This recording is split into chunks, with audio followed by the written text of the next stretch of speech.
حضرت عمر کون ہیں؟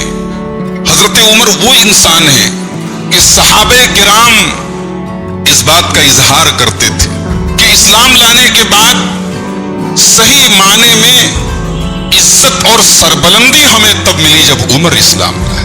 عمر رضی اللہ عنہ کے اسلام لانے کے پہلے جو کام چھپ کر کے ہوتا تھا اب کھل کر کے ہو رہا ہے۔ اس سے اندازہ لگائے کہ اس انسان کا پاور کتنا تھا، سماج میں ان کا اسٹیٹس کتنا تھا، ان کا مقام کیا تھا۔ حضرت عبداللہ ابن مسعود رضی اللہ تعالیٰ عنہ کہتے ہیں کان اسلام عمر عزن، حضرت عمر کے اسلام لانے سے ہمیں عزت ملی، وہجرتہ نصرن، اور جب وہ مکہ سے مدینہ ہجرت کر کے پہنچے تو ہمیں مدد ملی، وکانت امارتہ رحمتن، اور ان کا جو دور حکومت رہا ہے 10 سال کا 10.5 سال کا، وہ دور مسلمانوں کے لیے بڑا رحمت والا دور ہے، بڑا بہترین دور ہے۔ حضرت عمر فاروق رضی اللہ تعالیٰ عنہ یہ قبیلہ قریش کا بہت مشہور ایک خاندان تھا، بنی عدی، اس خاندان سے تعلق رکھتے تھے۔ ان کا نام عمر تھا، ان کے والد کا نام خطاب تھا، ان کے دادا کا نام نفیل تھا۔ عمر بن خطاب بن نفیل بن عبد العزا القرشی العدوی، قریش کے خاندان بنو عدی سے ان کا تعلق تھا۔ رسول اکرم صلی اللہ علیہ وسلم سے تقریباً 13 سال چھوٹے تھے۔ جس سال ابرہہ نے ہاتھیوں کی فوج لا کر کے مکہ کے اوپر حملہ کیا تھا، اسی سال اللہ کے رسول پیدا ہوئے تھے۔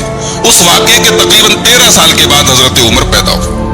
حضرت عمر رضی اللہ تعالیٰ عنہ مکہ کے ان سلیکٹڈ لوگوں میں سے تھے جنہیں پڑھنا لکھنا آتا تھا، پڑھنا بھی آتا تھا، لکھنا بھی آتا تھا، اور پہلوان تھے۔ مکے میں ایک بہت بڑا بازار تھا اوقاز، وہاں کشتی ہوتی تھی۔ حضرت عمر فاروق رضی اللہ تعالیٰ عنہ اس کشتی میں حصہ لیا کرتے تھے۔ رسول اکرم صلی اللہ تعالیٰ علیہ وسلم نے جب نبوت کا اعلان فرمایا تو حضرت عمر رضی اللہ عنہ شروع میں بہت مخالف تھے اللہ کے رسول کے، اسلام نہیں لائے تھے، بلکہ ان کے خاندان کے جو لوگ اسلام لاتے تھے ان کو یہ منع کرتے تھے، ان کو روکتے تھے، ان پر پریشر ڈالتے تھے۔ بعض لوگوں کو کمزور پاتے تھے تو ٹارچر بھی کرتے تھے۔ رسول اکرم کی بڑی خواہش تھی کہ عمر فاروق رضی اللہ تعالیٰ عنہ ایمان لے آئے۔ اللہ کے نبی دعا کیا کرتے تھے، حدیث کے الفاظ ہیں، ترمذی کی کتاب المناقب کی روایت ہے 3681 نمبر کی۔ اللہ کے نبی دعا کرتے تھے اللہم اعز الاسلام باحب ہذین الرجلین، اے اللہ 2 لوگوں میں جو تجھے زیادہ پیارا ہو تجھے اسلام کی توفیق دے دے، اس کے ذریعے اسلام کو عزت دے دے۔ کون 2 لوگ ہیں؟ بأبی جہل اور بعمر بن الخطاب، ابو جہل یا عمر بن خطاب میں سے اے اللہ جو تجھے محبوب ہو اس کو تو اسلام کی توفیق دے دے اور اس کے ذریعے تو اسلام کو عزت عطا فرما۔ حدیث کے الفاظ ہیں وَكَانَ أَحَبَّهُمَا إِلَيْهِ، اللہ تبارک و تعالیٰ کو عمر کی ہدایت منظور تھی، ابو جہل کی ہدایت منظور نہیں۔ ابو جہل کو اسلام کی توفیق نہیں ملی، لیکن حضرت عمر رضی اللہ تعالیٰ نے ایمان لائے۔ دشمنی اور مخالفت کا ایک دور تھا، لیکن بہرحال ایمان لائے، اور جب ایمان لائے تو صحابہ کرام رضوان اللہ تعالیٰ علیہ مجمعین کہتے ہیں کہ ان کے ایمان لانے سے ہمیں بڑی عزت ملی، بڑی طاقت ملی۔ مکے میں کمزور تھے ہم، چھپ چھپ کر کے نمازیں پڑھتے تھے، چھپ چھپ کر کے اللہ کا نام لیتے تھے، اسلام کی دعوت پیش کرنے میں نبی اکرم صلی اللہ علیہ وسلم اور صحابہ کرام ہچکچاتے تھے۔ عمر رضی اللہ عنہ جب ہمارے درمیان آئے وہ ہچکچاہٹ دور ہو گئی، اب ہم علی اعلان اسلام کی دعوت اور تبلیغ کرنے لگے۔ حضرت عمر فاروق رضی اللہ تعالیٰ عنہ ان 10 صحابہ کرام میں سے ہیں جن کا نام لے کر کے اللہ کے نبی نے جنت کی بشارت سنائی ہے۔ حضرت ابو بکر، عمر، عثمان، علی، طلحہ، زبیر، سعد ابن ابی وقاص، سعید ابن زید، ابو عبیدہ ابن الجراح اور عبد الرحمن ابن عوف، یہ 10 صحابہ ہیں جن کا نام لے کر کے اللہ کے نبی نے جنتی کہا ہے، اس میں سے حضرت عمر ہے۔ حضرت عمر اللہ کے رسول صلی اللہ علیہ وسلم کے سسر بھی ہیں۔ حضرت عمر کی صاحبزادی حضرت حفصہ اللہ کے رسول کے نکاح میں آئی، اور اسی لیے حضرت عمر اپنی کنیت جو استعمال کرتے تھے، جس کنیت سے ان کو جانا جاتا تھا ابو حفص ان کو کہا جاتا تھا، اس کنیت کو وہ اپنے لیے پسند کرتے تھے۔ حضرت عمر رضی اللہ تعالیٰ عنہ کے ذریعے اسلام کا بڑا فائدہ ہوا، مسلمانوں کا بڑا فائدہ ہوا۔ ان کا جو 10 سال کا دور خلافت رہا ہے بڑا شاندار دور رہا ہے۔ دنیا کی 2 سپر پاور، ایک رومن امپائر اور ایک پرسین امپائر، ایک روم کی طاقت، ایک ایران کی طاقت، ان دونوں طاقتوں کو اسلام کی جھولی میں لے آئے حضرت عمر فاروق رضی اللہ۔ اللہ کے نبی صلی اللہ علیہ وسلم نے خواب دیکھا تھا، ایک مرتبہ بخاری کی روایت ہے کتاب و فضائل اصحاب نبی میں امام بخاری لائے ہیں، 3691 نمبر کی حدیث ہے۔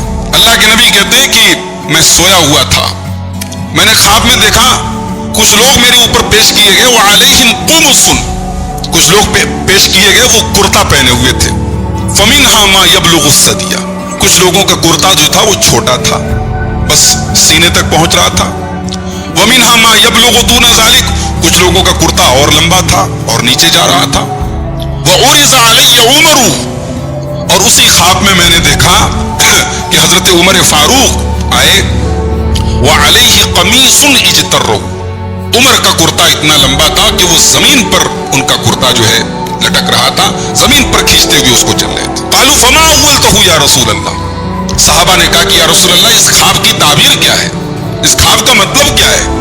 پیارے نبی نے فرمایا الدین، عمر کے ذریعے اللہ تبارک و تعالیٰ دین کا بہت کام۔ صحیح بخاری کی ایک اور حدیث دیکھیے، 3684 نمبر کی حدیث ہے، عبداللہ ابن عمر رضی اللہ تعالیٰ عنہ کہتے ہیں پیارے نبی صلی اللہ علیہ وسلم نے فرمایا کہ میں نے خواب میں دیکھا کہ لوگ ایک بہت بڑے میدان میں اکٹھا ہیں، فقام ابو بکر، اتنے میں ابو بکر کھڑے ہوئے اور وہاں پہ کنواں تھا، فنزع ذنوبا او ذنوبین، تو انہوں نے کنویں سے پانی نکالا، ایک ڈول نکالا یا دو ڈول نکالا، وفی بعض نزعہ ضعف، ابو بکر جب ڈول نکال رہے تھے، کنویں سے پانی نکال رہے تھے تو بہت زیادہ اسپیڈ سے نہیں نکال لیتے، ان کے نکالنے میں کچھ کمزوری تھی۔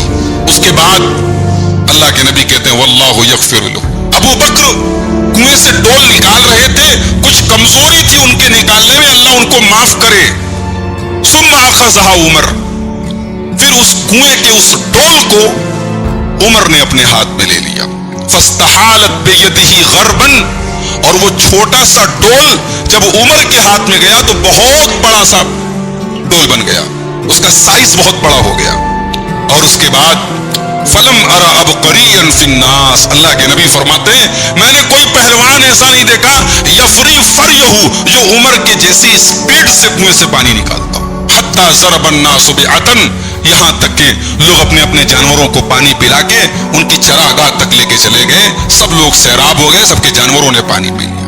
بخاری شریف کی اس حدیث کی تفسیر میں اس کی تشریح میں علماء نے لکھا ہے کہ حضرت ابو بکر کی توہین مقصود نہیں ہے اس حدیث میں، اللہ کے نبی بتانا یہ چاہتے ہیں کہ حضرت ابو بکر کو اسلام کی خدمت کے لیے اتنا وقت نہیں مل پائے گا، ان کا دور خلافت بہت مختصر، کل کی گفتگو میں آپ نے سنا اللہ کے رسول صلی اللہ علیہ وسلم کے انتقال کے 2-2.5 سال کے بعد انتقال ہو گیا ان کا، مختصر سا دور خلافت تھا۔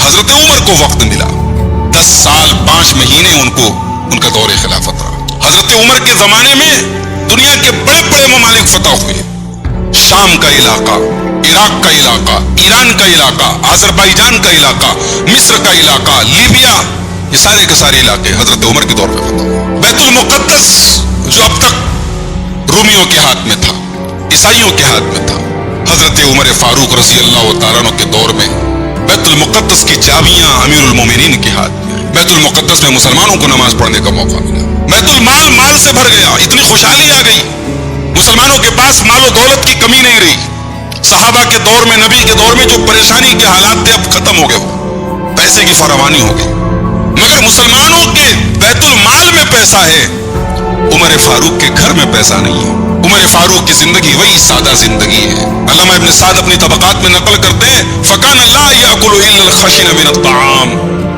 امیر المومنین عمر ابن خطاب یعنی روکھا کھانا کھاتے تھے، سادہ کھانا کھاتے تھے، وَلَا يَجْمَعُ بَيْنَ الْإِدَامَيْنِ، 2 قسم کا سالن اکٹھا نہیں بنتا تھا کبھی عمر کے ہاں، حضرت عمر کے ہاں 2 قسم کا سالن اکٹھا نہیں بنتا تھا۔ حضرت عمر کی ایک خاص بات اور ہے، اور یہ بات شاید آپ لوگوں کو معلوم نہ ہو، یہ نئی بات ہو آپ کے لیے، کیا بات تھی؟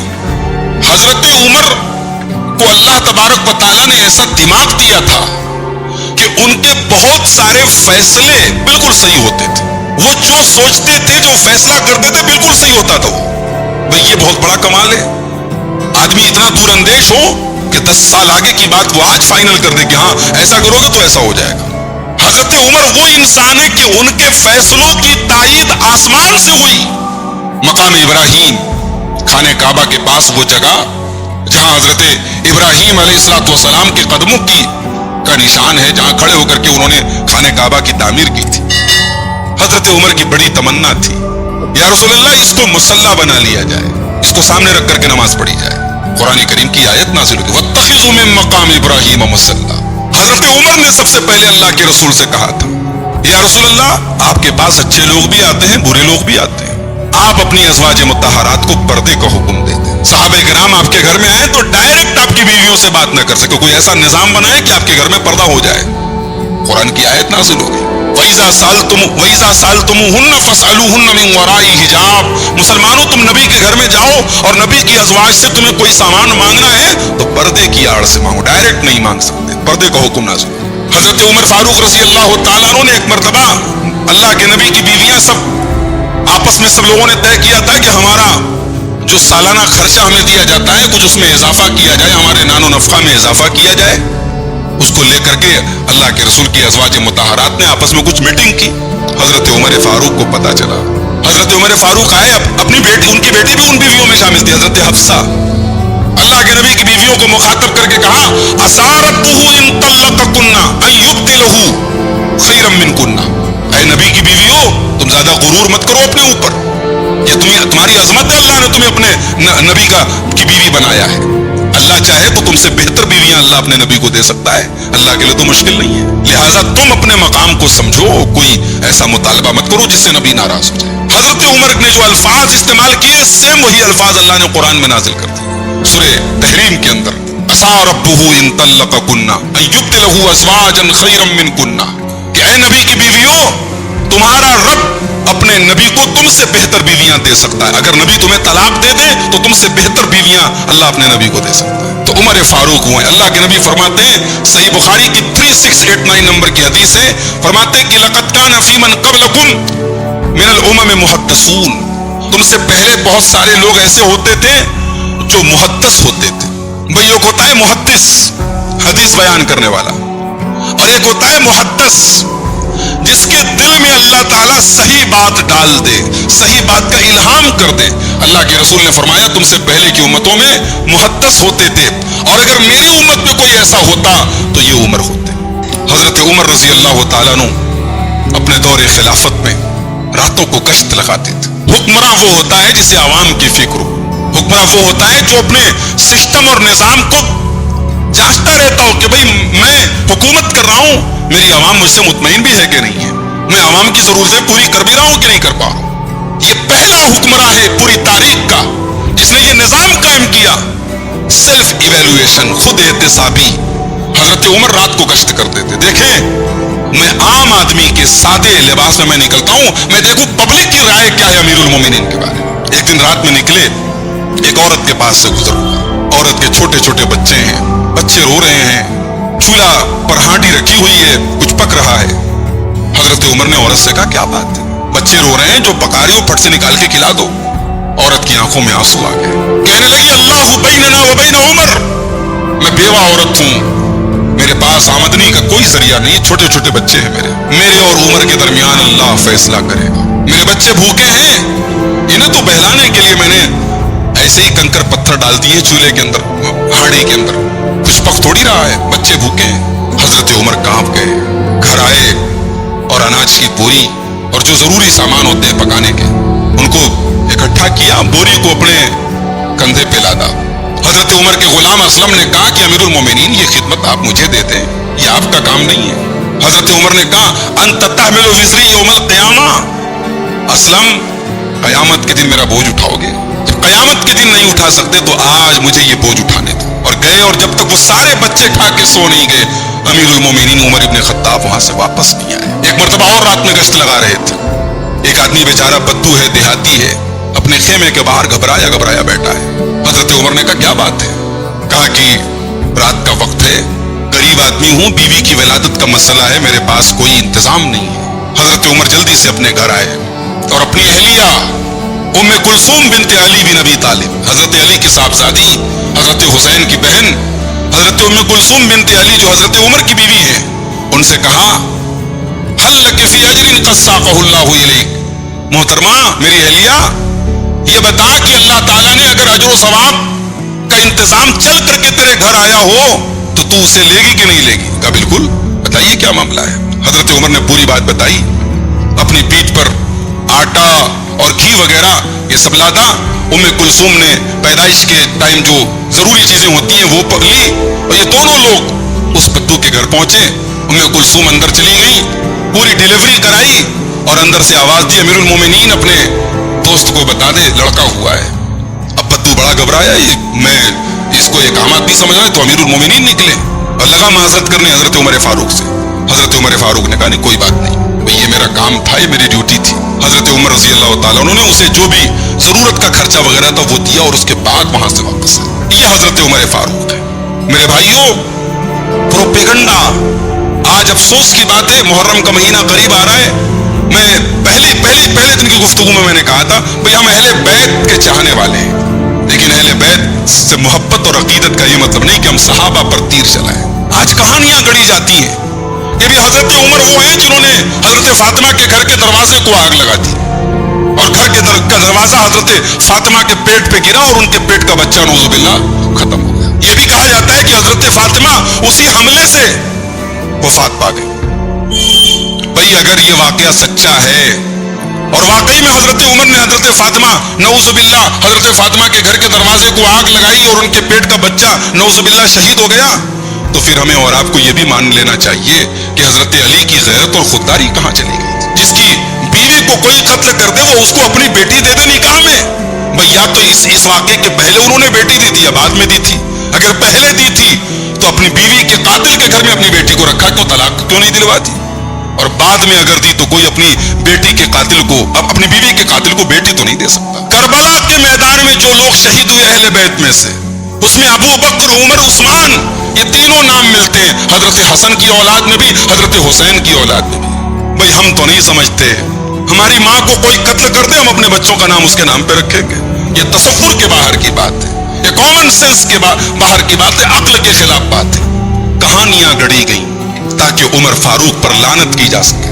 آج ممبروں پہ لوگ بیٹھ کے جھوٹے واقعات بیان کرتے ہیں اور حضرت فاطمہ کی مظلومیت بیان کرتے ہیں, اور سننے والے حضرت عمر کے خلاف اپنے دل میں بغض و عداوت بھرتے ہیں. جس عمر کے بارے میں نبی نے جس کی ہدایت کی دعا کی ہو, جس عمر نے اپنی پوری زندگی کو اسلام کے لیے وقف کر دیا ہو, جس کا دور حکومت مسلمانوں کے لیے گولڈن پیریڈ رہا ہو, اس عمر پر آج کوئی لعنت کرے, میں سمجھتا ہوں اس انسان سے زیادہ ملعون کوئی نہیں ہو سکتا. حضرت عمر رضی اللہ تعالیٰ عنہ نبی کے ان صحابہ میں سے جن کا نام لے کے نبی نے جنتی کہا, مگر تقویٰ کا یہ عالم ہے, خوف خدا کا یہ عالم ہے, اللہ کے ڈر کا یہ عالم ہے کہ حضرت حذیفہ ابن یمان سے سوال کرتے ہیں, حذیفہ تجھے اللہ کے رسول نے منافقوں کی لسٹ دی تھی, تجھے بتایا تھا اللہ کے رسول نے مدینہ میں کون کون منافق ہے, حذیفہ سچ بتانا, میں تجھے اللہ کا واسطہ دیتا ہوں, یہ بتا اس لسٹ میں کہیں میرا نام تو نہیں.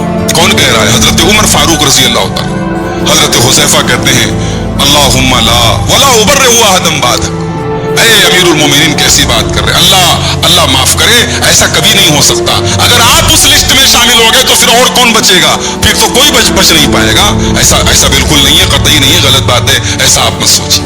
یہ حضرت عمر فاروق ہے. حضرت عمر فاروق اتنے دور اندیش آدمی تھے. مدینہ کے اندر بہت سارے غیر مسلم غلام رہتے تھے. ایران کے پارسی لوگ بھی ہیں, یہودی لوگ بھی ہیں, عیسائی بھی ہیں. حضرت عمر رضی اللہ عنہ اس کے سخت خلاف تھے. اب ایران کے مجوسی ہیں یا عیسائی ہیں, یہودی ہیں, یہ سستے میں غلام کے طور پہ سستے میں مل جاتے تھے, لوگ غلام کا کام لیتے تھے ان سے. حضرت عمر اس کے خلاف تھے. مدینہ کے اندر ان غیر مسلم, ان مشرک غلاموں کو نہ رکھا جائے, ان سے ہم کو خطرہ ہے. اور حضرت عمر کی دور اندیشی بعد میں چل کے سمجھ میں آئی. حضرت عمر کا قاتل بھی ایک پارسی غلام تھا, ابو لولو فیروز, حضرت مغیرہ ابن شعبہ کا غلام تھا. حضرت عمر کے بہت سارے ایسے فیصلے ہیں. حضرت خالد بن ولید رضی اللہ تعالیٰ عنہ یہ مسلمانوں کی فوج کے کمانڈر تھے, اور حضرت خالد بن ولید کا ایک ریکارڈ یہ رہا ہے کہ وہ جتنی جنگوں میں کمانڈر رہے وہ جنگ کبھی ہاری نہیں خالد بن ولید. یہاں تک کہ اسلام کے پہلے کافروں کی طرف سے بھی جب حضرت خالد بن ولید لڑتے تھے تو کوئی جنگ ہاری نہیں ہے. انہوں نے, ان کی کمانڈ شپ میں مشرکین نے غزوہ احد لڑا تھا. غزوہ احد میں مشرکوں کی طرف سے, کافروں کی طرف سے خالد بن ولید کمانڈر تھے, اور مسلمان جنگ جیت چکے تھے, مگر خالد بن ولید تو خالد بن ولید تھے. بھئی آج بھی دنیا کے فوج کے جو ماہرین ہوتے ہیں, آج آپ انٹرنیٹ پہ جا کے سرچ کر لیں, ٹاپ 10